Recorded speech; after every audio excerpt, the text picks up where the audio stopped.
Hi, I'm Vicky. And I'm Josie. And we're taking our medical experiences little by slowly.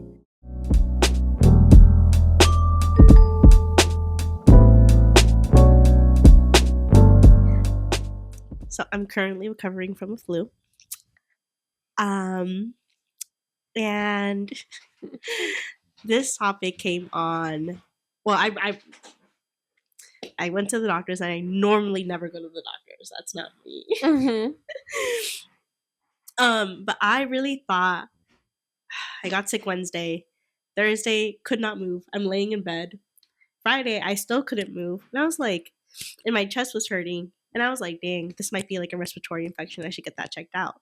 Like, that actually requires medical attention, not a cold. I go and they tell me I had the flu. And I was like, what the heck? Yeah. I feel like I haven't heard someone having the flu for a while. I don't know. It's always like, oh, I have a common cold. I have this, I have that. But like everyone I know gets the flu shot. Where's your flu shot, girl? My bad. I came down with the influenza.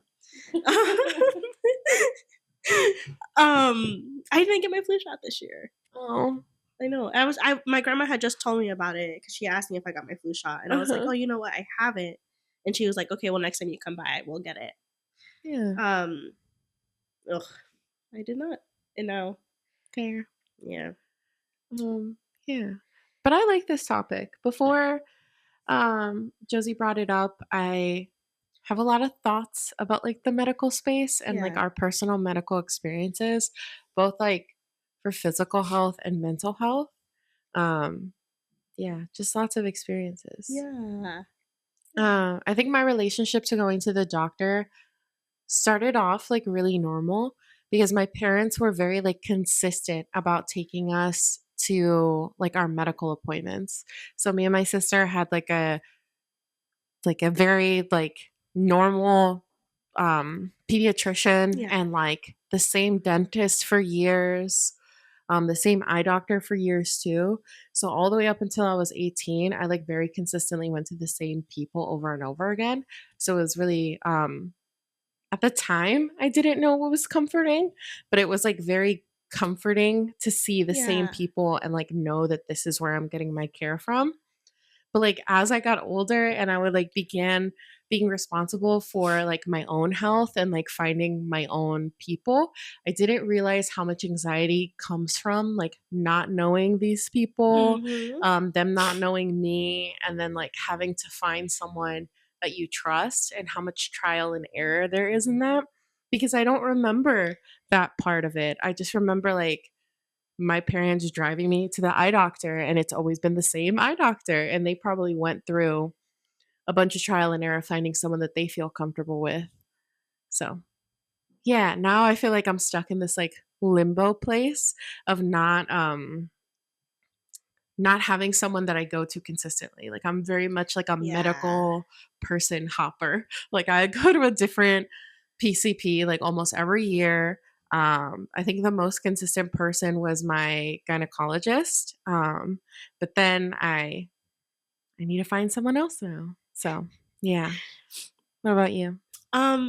Same thing. I was actually talking about this with my roommate too. And I was telling her like, yeah, every time I get sick, she's like, you have health insurance, go to the doctor. And I'm like, I don't have a primary care provider. I don't want to do that. I don't, because I'm like, I already know what they're gonna tell me. I have an idea of what I have, and I'm not really big on like taking medicines if I don't need it. We'll get into that a little bit later. But I realized because she brought up like, yeah, it's nice because you always have the same person. And then I realized I did not always have the same person growing up because I did have different doctors and like providers, and like sometimes like it would be like consistent, but I feel like my experience, I felt like our doctors were always switching, and I think that just comes with the way I grew up too. Like moving around a bunch. Moving around, and I think the doctors were also moving around. I grew up in a military family. So but I agree with you on that part. Since I've moved away from home and I've tried to find my own provider, I feel like I go through a lot of that trial and error trying to find a doctor that I am going to like, and it's really rare that I do. One time Yeah. I did, and then she moved, and I was like, "Dang." Same. That's exactly what happened with me with my PCP and my gynecologist. They both moved. And I was just like, why would you do this to me? Felt very personal because it was 2 in a row. Like it was 2 in a row at 2 different hospitals. So I was just like, it felt like it was me, but it obviously wasn't. Wasn't, They yeah. left for something else. But yeah, it was very heartbreaking. Yeah. Um, and so my roommate, she's an accountant, but she works at she's an accountant for like a medical center. Mm, So she was telling me about how much she likes like the medical center that she has because they have a walk-in clinic that's mm, also connected to their like hospital. So yeah. I was like, yeah, all right, I'll go. I go in, Mhm. cool, and I thought it was so. Again, I was not expecting to walk out of this experience getting diagnosed with the flu. I was not expecting that. Uh-huh. But they really did look at me sideways, and they were like, "Oh, you're gonna need to set up an appointment with your PCP." And I was like, "I don't have one." And they were like, "What do you?" I feel like they shouldn't look at you sideways. It's not super common for people to have PCPs. But then they helped me set up an appointment, so I guess that's good. But yeah, Yeah. you're right. It is not super common for people to have PCPs. I feel like I'm always in between one, and I'm like, Yeah. I need to just like pick one and not think about it too much and just figure it out once I get there. That's true. Yeah. I Yeah. grew up around a lot of family members having chronic illnesses. Mm. So they would take medication regularly for like the illnesses that they had. Um, And to me, taking medication for something that's wrong with you feels super normal. But at the same time, I had folks in my family who were like, oh, they're only sick or they're only chronically ill because they take this medication and it makes this like wrong with them Ah, and it makes that wrong with them. So it was like that, those two competing things are happening in my head.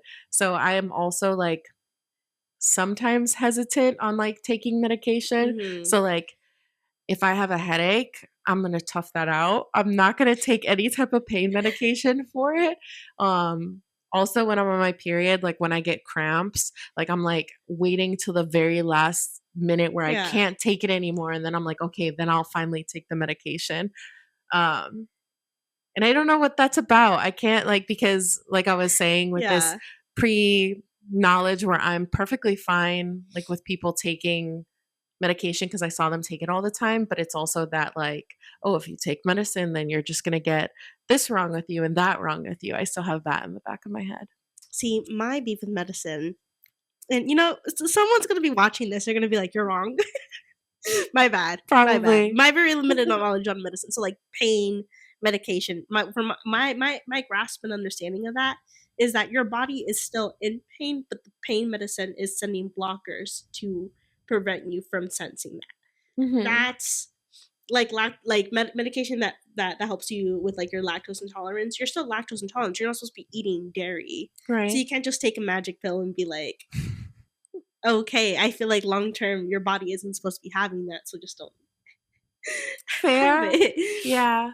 So when I think about medication, I think about it in like in that sense. Like if I don't need it, and if I know there's a way for me to not feel the pains by not eating dairy, I can just do that and not instead of just taking something that's covering up a feeling that my body wants to have. Yeah. Because there are benefits to feeling pain, to an extent. To an extent. To an extent. My sister's a nurse and she's been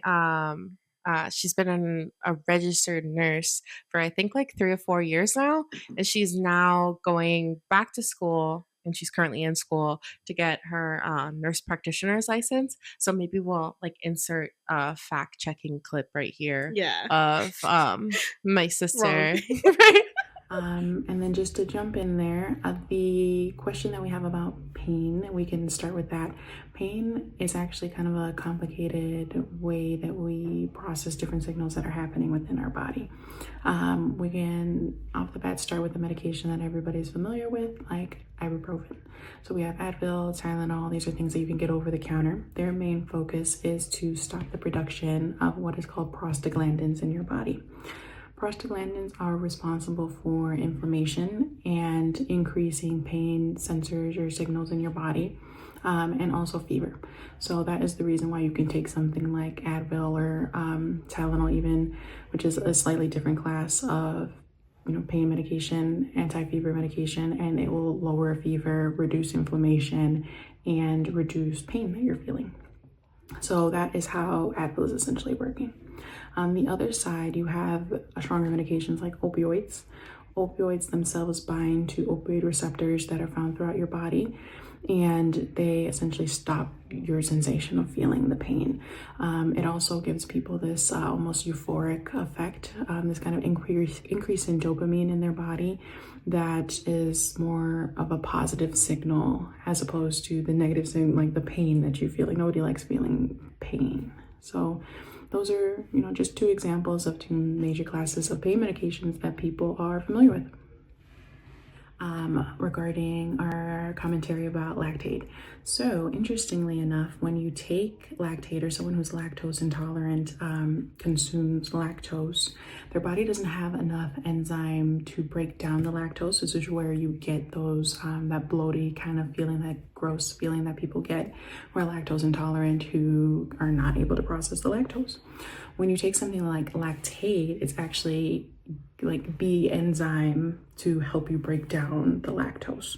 So the lactate is supplementing what little lactase, the enzyme that breaks down lactose that your body has, and is supplementing it if you have very little or not enough to help you not have these negative side effects from consuming lactose products. So thanks. But something from the visit I had, from this last medical visit I had, I really liked that I was given the choice in receiving medication. Because they gave me the option of getting this one flu medication, and they're like, yeah, it's gonna reduce it by like 12 hours. And in my head, I was like, okay, well, it's not doing anything for my symptoms. It's just gonna reduce it by 12 hours. And I was like, I have the weekend. In my head, I was like, and they read out for like the not afterward symptoms. No, what is it called? What? After effects, the side effects. Oh. They ran out the side effects, and for me, like, I waited out, and I was like, no, like, I don't need to go back to work. Like, I'm not in a rush to like get over it. I'm okay with letting my body feel it out. So I was like, yeah, I don't think that's a medication I want to take. And I liked it because it was presented to me as an option versus this is what we're prescribing you. And then I was asked, okay, well, are there any symptoms that you would want to manage? And I'm like, yeah, I'm like very congested, and I get like, and I was having sweats. So they were like, oh, okay, so like Tylenol and then like a decongestant. And I'm like, okay, cool. So I picked those up. I did end up picking those up. But I don't know. That was just like it was a really small moment, but it was a really big key takeaway for me to be presented the options and be asked, okay, like, well, what is something what do you want to work on here from this visit? Instead of just being told, this is what you're going to be taking. That's interesting. I feel like I've never paid attention to that part. Not because I like go to appointments like seeking medication, but I feel like I always leave with like what I need most of the time. Yeah. I had a sinus infection and I went into a like what are those called? It's just like, an urgent care. I went into an urgent care. I had a sinus infection and they refused to give me antibiotics for it because I had never had a like documented sinus infection before, like it was in my medical records. And they can't say that it's a sinus infection and they can't give you medication for it. At least these people told me, unless it's like a chronic thing where you can say like, oh, you've had several. So I just needed to like wait, I think like 2 weeks or something. And then they would determine that it was indeed a sinus infection and I could indeed get medication for it. And when I went in for that, I knew I wanted to go in for antibiotics and I knew that I had a sinus infection, even though they didn't believe me. But then when I came the next time for the appointment, I got the medication I needed. Anyway, that long tangent of a story was just to say that I can't think of an instance where that has happened to me because I think I go into appointments like hoping to get something out of it. I don't know. Interesting. And see, in that, I think that's why I don't make appointments because I don't want to get anything from it.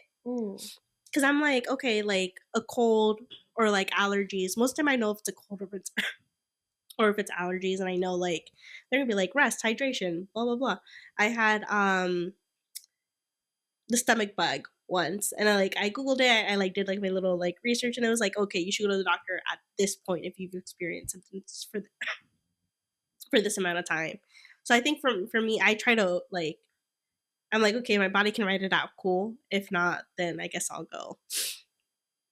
And my body was not writing it out this this past weekend. It was not. Um, but I think back to like the whole medication conversation. I don't think I grew up. When my family found out I was depressed, my mom, she was like, "You're taking medication?" She was like, "Have you ever thought about exercising and eating right?"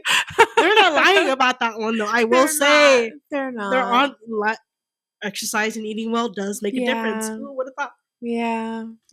Every time somebody told me that, I would roll my eyes. I'd be like, "Shut up." It helps, but it is not the ultimate cure for depression or anxiety or anything. So no. But my mom's like, I think she's a very like, she's low key an almond mom, but not like very pushy about it. But she's also like very much like holistic type of person. Like when I told her I was sick, and I was like, no, I've been exercising and eating decently lately, and I texted my family. I was like, I thought you're not supposed to get sick when you exercise and eat well. And then my mom, she immediately sends me like a recipe for ginger shots, and she's like, "So you're not taking these every day?" And I'm like, "Yo." That's so interesting because I feel like I grew up with my grandmother like that. Yeah. But my mom was definitely not like that. Yeah. She's like, "You're sick, take Dayquil. You're sick at night, take NyQuil. You have a slight headache, ibuprofen, Advil, Tylenol." Like she's very like, if there's medication for a reason, like modern medicine exists. So yeah, that's interesting. But my grandma was definitely like that. Yeah. Or is definitely like that. She's still alive. Yeah. Very like, touch grass. You're having a panic attack, go step outside. Yeah. I don't think my mom was always like that, but I think the more she's gotten into like food and all that stuff, she's become that. My grandma is that way. I do have to say that to your mom's credit, a lot of mental health issues stems from your gut and the way that you treat it.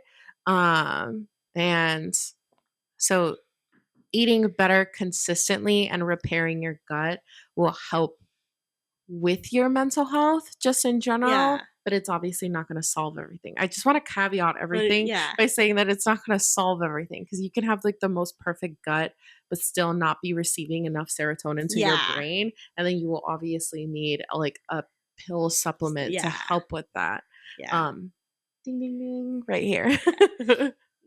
And I think it's about balance, right? About having both. Like you can't just rely all on medication. You can't just rely all on touching grass. Yeah 100%. I think I think both are needed, both have their space. And again, that's why I was like really impressed to be given the option on how I wanted my treatment to go. That's what it was. And I felt empowered to decide what I wanted my treatment to look like. Yeah.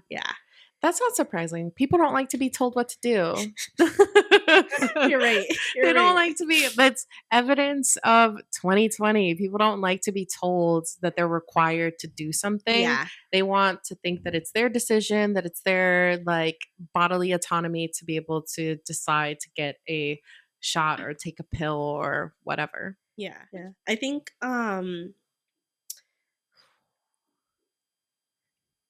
you know what? We were talking about how we had to go through trial and error, but I definitely went through trial and error to even find a therapist. So I guess it makes sense.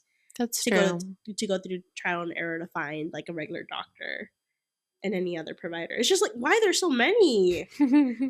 There's so many, and then like having to find one that your insurance accepts, that has like that is taking new patients, that is not super far from you. Like it's just a lot of steps, and it's like so infuriating. Yeah. I recently just got insurance again because I didn't have it for I think like 2 years. And it was just like the whole process of like finding the right insurance, and then I got an insurance and it wasn't like letting me make appointments with who I wanted, so I had to get a PPO instead of an HMO, and it was like it's a lot. I feel like it's a It's a lot. lot. Yeah. Yeah. So you're having to navigate your insurance, having to navigate the different providers, having to navigate how you're going to get there. There's a million other steps, and I feel like most of the time I'm like, I don't have the brain capacity to think about it. Yeah, But when it comes same. to the moment where like I'm sick and I have to go into like a walking clinic and they're like, "Hey, who's your PCP?" Luckily, Yeah. they like set me up with one of their primary care providers. I also lost my glasses this weekend, and that prompted me to find an eye doctor. So Yeah. I think generally we're just still a solid work in progress, and yes, we're 1,000% taking our experiences with the medical industry, appointments, doctors, everything little by slowly, because this is yeah, it's a lot. it's a lot. It's a lot. It's a lot.